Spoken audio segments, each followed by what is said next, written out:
Hello everyone, welcome to the official YouTube channel of zenith academy. আমি Shantanu sir. আজকে WBP আর KPSI এর second class. তো এখানেও আজকে আমি কিছু ভোক্যাবুলারি আর গ্রামারের পার্ট নিয়ে ডিসকাস করব, যেটা পার্ট 2 এক্সামে তোমাদের আসতে পারে। খুব ইম্পর্টেন্ট কিছু কোয়েশ্চেন নিয়ে আজকে আলোচনা করব। তো পুরো ভিডিওটা সবাই দেখো। ভালো লাগলে তোমরা চ্যানেলটাকে সাবস্ক্রাইব করবে আর ভিডিওগুলো বন্ধুদের সঙ্গে শেয়ার করে দেবে। তো চলো দেখা যাক প্রথমে কি কোয়েশ্চেন আছে। তো প্রথমে দেখো বলছে কি, এটা rewrite correcting the error in the following sentences, মানে এরর কারেকশন। এই সেন্টেন্সগুলোতে কি এরর আছে সেটাকে আগে ফাইন্ড আউট করতে হবে, তারপরে সেন্টেন্সটাকে রিরাইট করতে হবে। যেহেতু ডেসক্রিপটিভ এটা, তো এখানে কিন্তু কোনো এমসিকিউ টাইপের অপশন তোমরা পাবে না, তোমাদের নিজেকেই লিখতে হবে কিন্তু সেন্টেন্সগুলো। তার মানে শুধুমাত্র এররটা ফাইন্ড আউট করলেই তুমি নাম্বার পাবে না, তোমাকে কিন্তু কারেকশনটাও করতে হবে। যেমন দেখো ওয়ানের সেন্টেন্সে কি বলছে, the boy kill the snake by a stick. তো তোমাকে যখন এক্সামে তুমি যখন লিখবে, তোমায় কিন্তু পুরো সেন্টেন্সটাকে লিখতে হবে। আমি একটা এক্সাম্পল দিয়ে বলে দিচ্ছি। তাহলে এখানে আমরা কি লিখবো, the boy killed the snake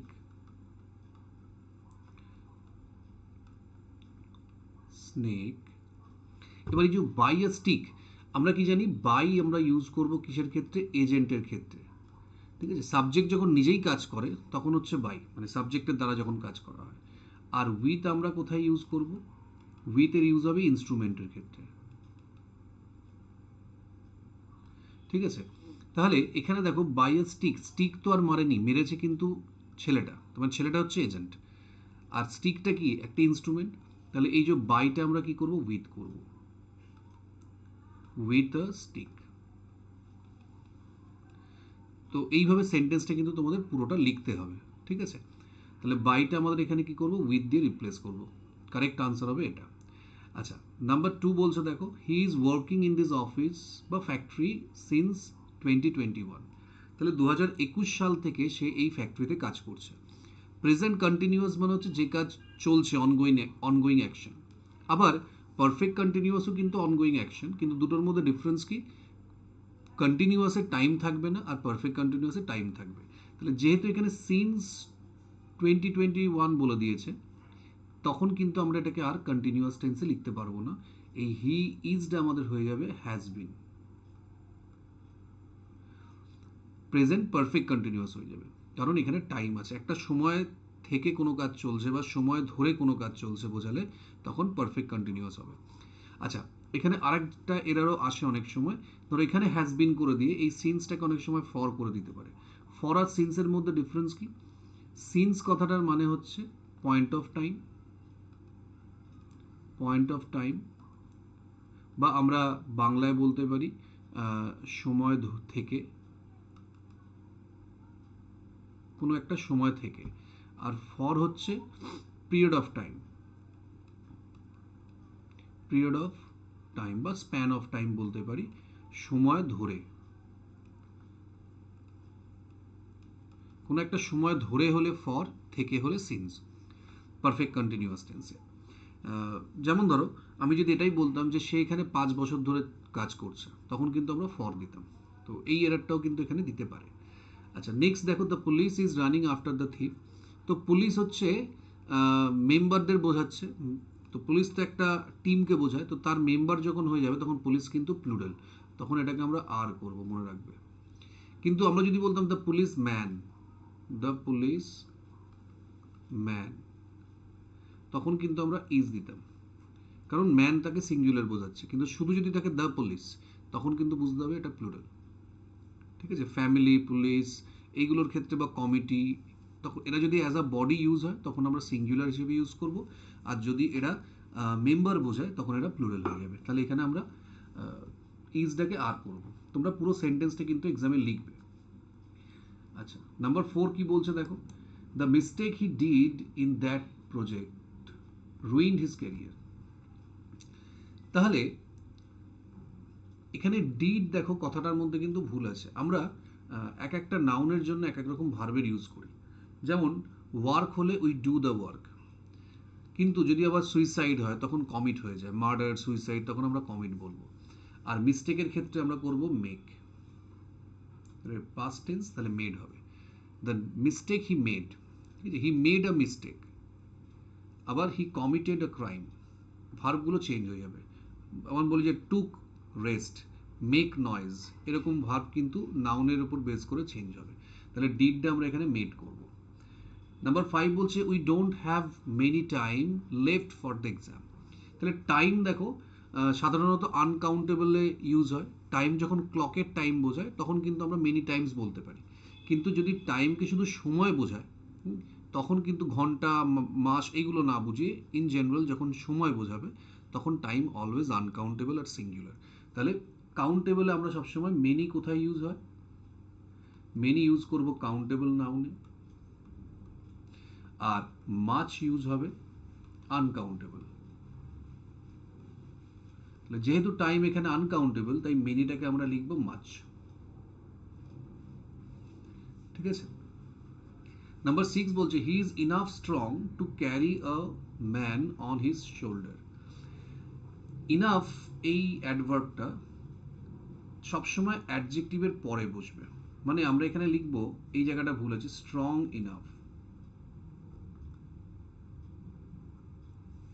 strong enough. যেমন ইনাফের দুটো পজিশন হয়, যদি নাউন থাকে আগে বসে, মানে ইনাফ প্লাস নাউন, আর অ্যাডজেক্টিভ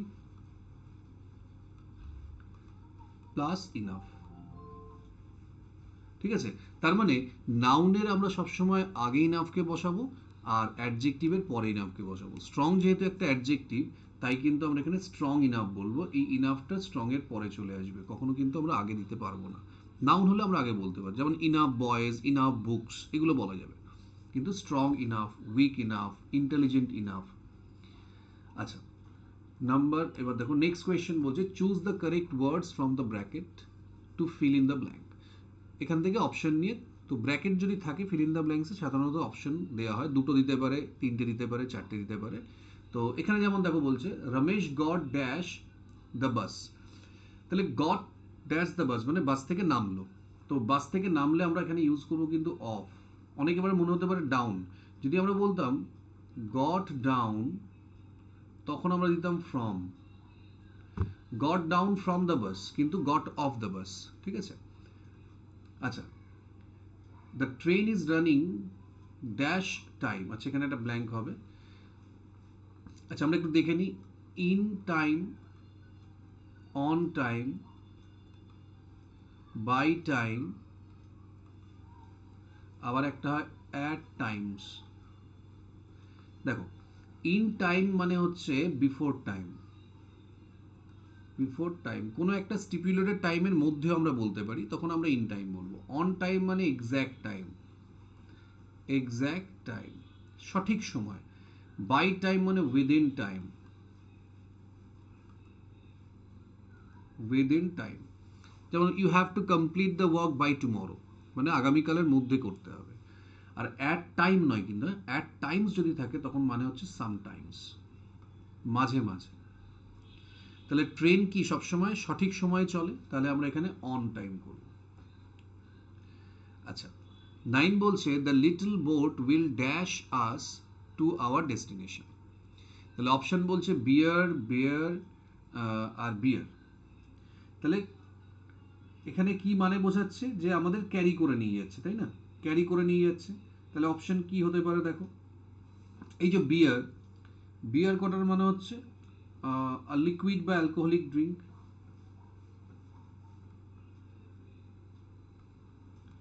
অ্যালকোহলিক ড্রিঙ্ক। আচ্ছা বেয়ার মানে হচ্ছে উইদাউট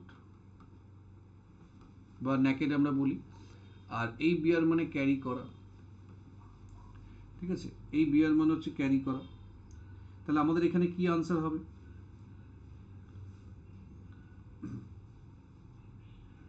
আমরা এখানে বিয়ার করব। আবার ভাল্লুককে আমরা বিয়ার বলে থাকি, তাহলে অপশন 3 এইটা হবে আনসার। ঠিক আছে। আচ্ছা চলো নেক্সট কি আছে দেখে নিই। ফিল ইন দ্য ব্ল্যাঙ্কস আছে আরও, I am going to buy a pen from the dash store. Stationery, stationery দেখো উচ্চারণটা একই হবে, শুধু স্পেলিং আলাদা, এখানে এ আছে আর এখানে ই আছে। এই স্টেশনারি কথাটার মানে, এই স্টেশনারি মানে হচ্ছে স্টিল বা স্ট্যাগনেন্ট। যেটা মুভ করে না, ফিক্সড। আর এই স্টেশনারি মানে হচ্ছে যে এতে রাইটিং মেটেরিয়াল বিক্রি হয়, রাইটিং মেটেরিয়াল মানে বই, খাতা, এনভেলপ, পেন এগুলো বিক্রি হয়। তাহলে শপ বা স্টোর যেহেতু আছে, আমরা স্টেশনারি করব, এই বিয়েরটা হবে আনসার। আচ্ছা, cents always keep away from dash life. আচ্ছা, সেনসুয়াল, সেনসুয়াস। আচ্ছা, সেনসুয়াস আর সেনসুয়াল এটার মনে হচ্ছে তোমার ফিজিক্যাল প্লেজার, ফিজিক্যাল প্লেজার মানে মেটেরিয়াল প্লেজার বা ফিজিক্যাল প্লেজার যেগুলো, সেটার ক্ষেত্রে আমরা সেনসুয়াল বলি, সাধারণত নেগেটিভ সেন্সে ইউজ হয়। আর এটা মানে related to senses, related to senses.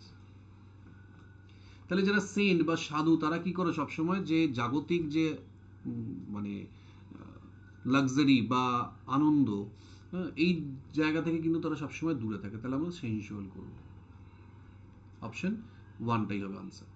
আচ্ছা, নেক্সট বলছে 12, দেখো, I will not interfere in your dash matters. আচ্ছা, ফ্যামিলিয়ার না ফ্যামিলিয়ার, এটা আমরা প্রায় ভুল করি। ফ্যামিলিয়ার কথাটার মানে কিন্তু যেটা মানে হচ্ছে মানে ওয়েল নোন, ওয়েল নোন মানে পরিচিত আর কি। আর ফ্যামিলিয়ার মানে হচ্ছে related to family, related to family.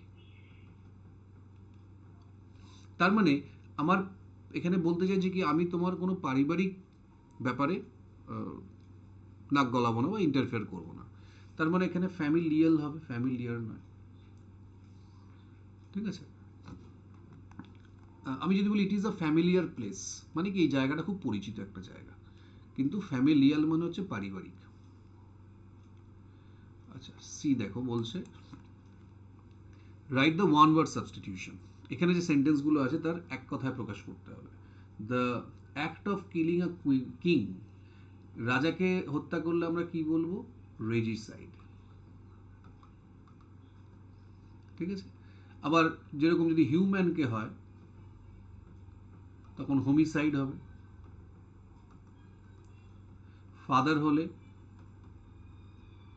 প্যাট্রিসাইড,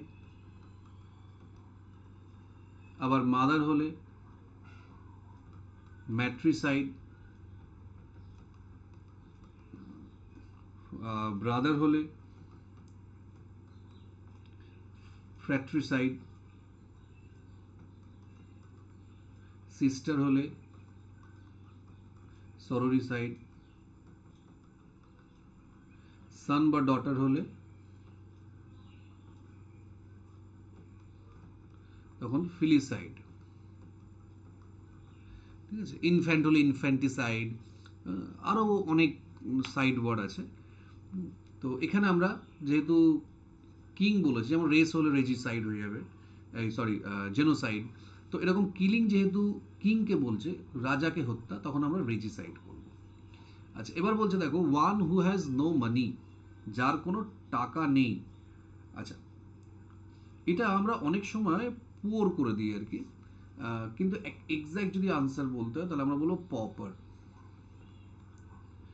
মনে রাখবে পুয়ার মানে এই নয় যে শুধু টাকার অভাব আর কি, কোনো কিছু না থাকলেই, অভাব থাকলে সেটাকে পুয়ার বলি, যেমন poor in health, poor in love. ঠিক আছে, তো সেক্ষেত্রে আমরা পুয়ার ফেলো বলে থাকি। তো যার টাকা নেই তাকে আমরা বলবো পপার। আবার যার সব টাকা চলে গেছে, মানে লোন শোধ করার বা ধার শোধ করার মতো টাকা নেই, তাকে আমরা ইনসলভেন্ট, ব্যাংক্রাফট এগুলো বলে থাকি। আচ্ছা, এবার বলছে one who Tux too much, যে প্রচুর কথা বলে তাকে আমরা কি বলি, লোকাসিয়াস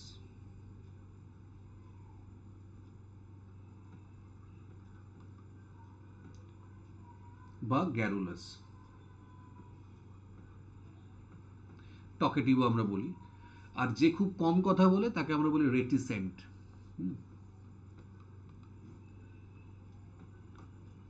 রেটিসেন্ট কিংবা তোমার রিজার্ভ। ঠিক আছে, বেশি কথা বললে লোকাসিয়াস বা গ্যারুলাস, কম কথা বললে রেটিসেন্ট বা রিজার্ভ। আচ্ছা, নেক্সট আসছে দেখো, ভয়েস চেঞ্জ। সবই প্যাসিভ করতে বলেছে, ইনস্ট্রাকশন ভালো করে পড়ে নেবে, নাহলেই কিন্তু গন্ডগোল হবে। তো বলছে he always helps the poor. কোয়েশ্চেনটা এমনি খুব ইজি, কিন্তু একটু ট্রিকি কোয়েশ্চেন। কারণ এই দ্য পুয়ারের নিয়মটা যদি না জানো, ইউজটা না জানো, তাহলেই কিন্তু ভুল হবে। The poor, the rich, the honest, the brave, এই যে অ্যাডজেক্টিভগুলো আছে না, অ্যাডজেক্টিভের আগে যদি দ্য বসে, যদি এই অ্যাডজেক্টিভটা কোনো ক্লাসকে কোয়ালিফাই করে, সবসময় এটা প্লুরাল হিসেবে ট্রিট করা হবে। পুয়ারের নাউন হচ্ছে পভার্টি, পুয়ার কিন্তু অ্যাডজেক্টিভ। তার মানে আমরা এখানে লিখবো the poor are always helped by him. এখানে কিন্তু আমরা কোনোভাবেই ইজ লিখবো না, ঠিক আছে? এটা মাথায় রাখতে হবে, the poor are always helped by him. He sing, আচ্ছা, is he singing the song, interrogative sentence আছে, তাহলে আমাকে ইন্টারোগেটিভ দিয়ে আনসার করতে হবে। তাহলে এখানে অবজেক্ট কোনটা, দ্য সং, এটা আগে চলে আসবে। তাহলে ইজ দ্য সং, এখানেও ইজ হবে কারণ সাবজেক্ট অবজেক্ট দুটোই সিঙ্গুলার। ইজ দ্য সং, যেহেতু কন্টিনিউয়াস টেন্স, তাহলে আমরা এখানে বিং আনবো প্যাসিভে, বিং সাং বাই হিম। ইন্টারোগেটিভই থাকবে, কিন্তু অ্যাসার্টিভ করা যাবে না। আচ্ছা, এটা একটা মজার কোয়েশ্চেন, দেখো, হি হার্ট হিমসেলফ। তাহলে হি হচ্ছে সাবজেক্ট, হার্ট হচ্ছে ভার্ব, হিমসেলফ হচ্ছে অবজেক্ট। আচ্ছা, প্রথমে আমাদের জানতে হবে এটা কি টেন্স। হার্টের দেখো তিনটে form same, heart heart heart, যেমন পুট পুট পুট, কাট কাট কাট, এগুলোকে চেঞ্জ করা যায় না। তো এটাও সেরকম, দেখো তিনটে ফর্ম সেম। এবার আমরা বুঝবো কি করে এটা প্রেজেন্টে আছে না পাস্টে আছে। সেই জন্য দেখো এই ধরনের যদি ভয়েস আসে আর কি, সেন্টেন্স দেয়, সাধারণত সাবজেক্টটা থার্ড পার্সন সিঙ্গুলার হয়, নাহলে বোঝা মুশকিল। এখানে যদি আমি ইউ বলে দিই বা দে বলি, তখন কিন্তু এটা হার্টকে দেখে বোঝা যাবে না তোমার প্রেজেন্টে আছে না পাস্টে আছে। তো এখানে হি যেহেতু থার্ড পার্সন সিঙ্গুলার, এটা যদি প্রেজেন্ট টেন্সে হতো তাহলে হার্টের সঙ্গে আমাকে অবশ্যই একটা এস দিতে হতো, হার্টস বলতে হতো। সেটা নেই, মানে বুঝতে হবে এটা সিম্পল পাস্ট টেন্সে আছে। এবার প্রশ্ন হচ্ছে আমরা অবজেক্টটাকে সাবজেক্ট বানাবো, তাহলে হিমসেলফ তো অবজেক্ট, তাহলে হিমসেলফ এসছে কোথা থেকে, হি থেকে। কিন্তু এটাকে বলা হয় তোমার রিফ্লেক্সিভ প্রোনাউন। তো রিফ্লেক্সিভ প্রোনাউনের রুল হচ্ছে, আর reflexive pronoun can never be used as a subject, মানে রিফ্লেক্সিভ প্রোনাউনকে আমরা কখনো সাবজেক্ট হিসেবে ইউজ করতে পারবো না। তার মানে আমাকে এখানে সেই হি দিয়েই লিখতে হবে। তাহলে he was hurt, past tense, by himself. এটা কিন্তু আমরা হিমসেলফ ওয়াজ হার্ট বলা যাবে না, যেহেতু রিফ্লেক্সিভ প্রোনাউন সাবজেক্ট হতে পারে না, ঠিক আছে? আচ্ছা, নাম্বার 19 বলছে দিস বুক ইন্টারেস্ট মি। আচ্ছা, এটা অনেকের ভুল হতে পারে এই কোয়েশ্চেনটা, কারণ আমরা প্যাসিভ করার সময় সাধারণত বাই এর ইউজ করি, কিন্তু এখানে আবার বাই হবে না, ইন্টারেস্টের সঙ্গে বাই হয় না। তাহলে আমরা লিখবো আই অ্যাম ইন্টারেস্ট, মানে সিম্পল প্রেজেন্ট টেন্স, তাহলে অ্যাম হবে, ভার্বের third form, interested in this book, interest থাকলে ইন হয়, মনে রাখবে। যেমন সারপ্রাইজড হলে আমরা অ্যাড করি, সেরকম ইন্টারেস্ট হলে ইন হবে, তাহলে I am interested in this book. আচ্ছা, নাম্বার 20 বলছে হি মেড আস লাভ। তাহলে হি মেড আস লাভ, এই মেক কিংবা সি এই ধরনের ভার্ব থাকলে আমরা যখন অ্যাক্টিভ করছি তখন বেয়ার ইনফিনিটিভ হবে, পজিটিভ ভার্ব। তাহলে এখানে দেখো মেড আস টু লাভ নেই, কিন্তু শুধু লাভ। কিন্তু যখন আমরা প্যাসিভ করব দেখো, তাহলে লিখবো we are made to love by him. এখানে কিন্তু আমরা মেড লাভ করলেই ভুল হয়ে যাবে, টুটা আমাকে কিন্তু ইউজ করতে হবে, ঠিক আছে? তো এই কোয়েশ্চেনগুলো নিয়ে আজকে আমি একটু আলোচনা করলাম। খুব বেশি কোয়েশ্চেন না, অনেক বড় হবে ক্লাস, 20টা কোয়েশ্চেন নিয়ে ডিসকাস করলাম। তো তোমরা এগুলো একটু ভালো করে দেখে নেবে, কোনো জায়গায় বুঝতে অসুবিধা হলে অবশ্যই তোমরা কমেন্টে জানাবে। আর তোমাদের কি কি দরকার, কোন চ্যাপ্টারগুলো নিয়ে ডিসকাস করলে বেশি ভালো হয় তোমাদের কাছে, তো সেটাও তোমরা কমেন্টে জানাবে। আমি চেষ্টা করবো আপকামিং ভিডিওগুলোতে সেই চ্যাপ্টারগুলোকে কভার করানোর। তো আজকের জন্য এটুকুই। ক্লাসটা ভালো লাগলে কমেন্টে জানাবে, আর সবার সঙ্গে শেয়ার করবে, চ্যানেলটাকে সাবস্ক্রাইব করবে, যাতে আপকামিং ভিডিওগুলো সবাই দেখতে পারে। তো খুব তাড়াতাড়ি দেখা হচ্ছে নতুন আর একটা ভিডিও নিয়ে।